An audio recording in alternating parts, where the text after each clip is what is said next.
好习惯像一个好朋友，会伴随我们一生，给我们持续不断的提供帮助。然而，好习惯总是很难坚持下来，培养一个习惯的经历总是很相似。从最开始的不断坚持，慢慢变成了3天打鱼2天晒网，最后逐步遗忘。那么，是否有更加科学的培养好习惯的方式呢？《掌控习惯》这本书，我想可以回答这个问题。本视频是《掌控习惯》这本书籍的读后感，通过了解习惯运行的底层原理，让我们更容易、更科学地培养好习惯。这本书帮助我重拾了很多上学期间的好习惯。大学期间，自己每天都会写晨间日记，定当天的学习计划，每周也会跑3-4步。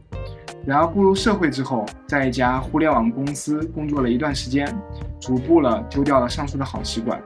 当时痛定思痛，看了一些习惯培养的书籍，帮助我更加科学地重新养成了上述好习惯。其中《掌握习惯》这本书对我帮助很大，所以分享给大家。我专注于分享生活效率提升的知识，主要是通过阅读书籍，并将书籍内容沉淀为容易上手的操作流程。希望大家通过我的视频可以收获知识，并切实地改善生活。培养一个好习惯为啥这么难呢？培养一个好习惯的经历总是很相似。以跑步为例，最开始的几天自己斗志满满，到了跑步日期便迫不及待地想要出去跑步。跑了几天之后，激情逐步褪去，感觉跑步变成了例行任务，再加上个刮风下雨啥的，就更不想跑步了。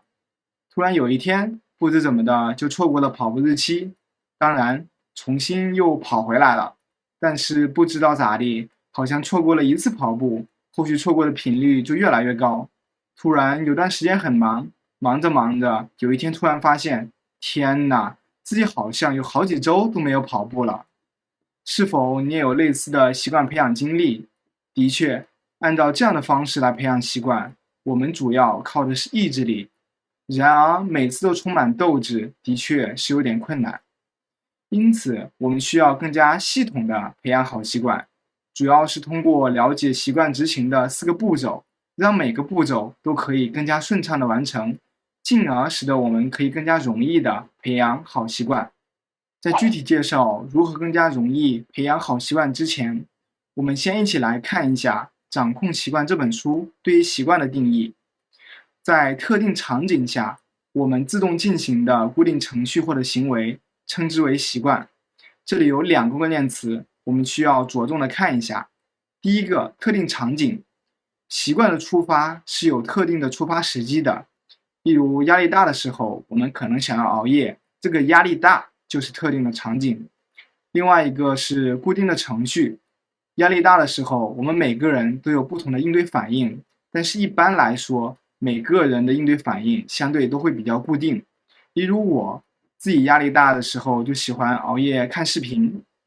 习惯的执行包含了4个过程：1. 特定的提示 Cue； 2. 面对提示而触发的需求 Craving； 3. 为了满足需求而进行的行动 Respond； 4. 因为行动而带来的奖励 Rewards。我这边针对每一个过程进行具体的介绍，并仍然以压力大而触发的放松习惯来配合着进行解释说明。第一点，特定的提示 Cue， 这里指的是触发我们大脑启动某种行为的信息，这个信息既包含了可以直接感受到的外界环境的变化，也包含为看不见摸不着的心理感受的变化。例如，当我们感受到压力的时候，这个压力大就是这里的提示。每个人压力大的时候，具体的感受不同。我一般会感觉到呼吸有点急，就像现在一样，想要逃避正在面对的事情。第二，面对提示而触发的需求 craving， 包含了我们自身的想法、感觉或情感，是将提示转化为特定行动的原因。例如，当我们感觉到压力大的时候，身体和心理其实都会不自觉地有相应的反应，这可能让我们感觉到不适，我们自然而然的想要摆脱这种状态，重新回到让自己舒服的状态。这里重新回归到正常状态，就是我们面对压力时候的需求。3. 为了满足需求而进行特定的行动 respond。 例如，压力大的时候，我们为了想要重新回到让自己舒服的状态，我们要么是解决让我们感觉到有压力的难题，要么是做一些转移注意力的事情，进而让我们的身体和心理都不再关注压力源。4. 因为行动而带来的奖励 rewards。 例如，压力大的时候，我们通过持续的刷视频，让自己的大脑充满了很多有趣的电影情节，让自己暂时的从紧绷的焦虑状态中抽离出来，身体和心灵也因此得到的放松，这就是奖励。在具体介绍如何培养好习惯之前，我要先给坏习惯正个名，然后再具体介绍如何更好的培养好习惯。首先，其实习惯它是不分好坏的，因为所有的习惯在某种程度上都在为我们自己服务，都是为了满足我们特定的需求。但是习惯有高低质量区分，解决同样的一个需求存在不同的应对行为，有的应对行为会更加高效，更能彻底的解决我们的需求，这样的行为一般就是我们所说的好习惯。其次，如何培养好习惯，也是从习惯执行的4个步骤对症下药。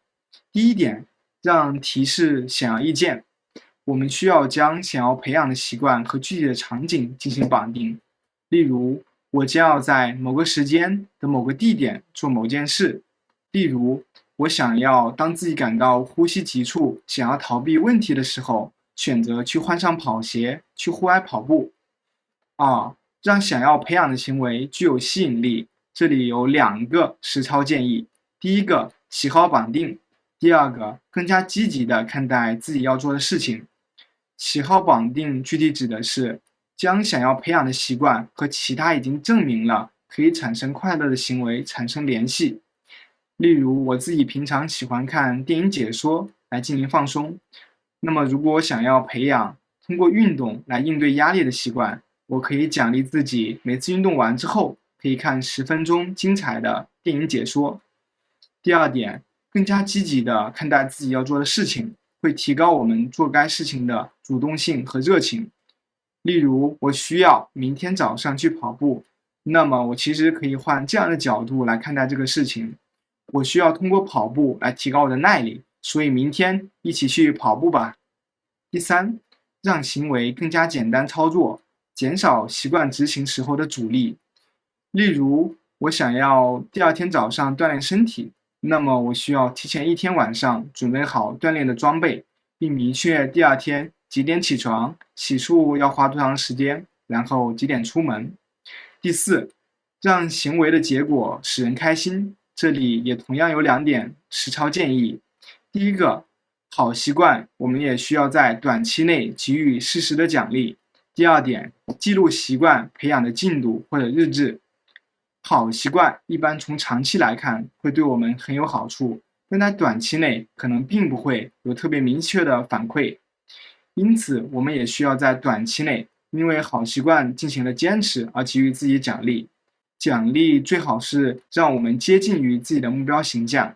例如，奖励坚持运动这个好习惯，我们可以奖励自己更好的运动装备，让自己更加享受运动的过程，而不是奖励自己吃一顿大餐。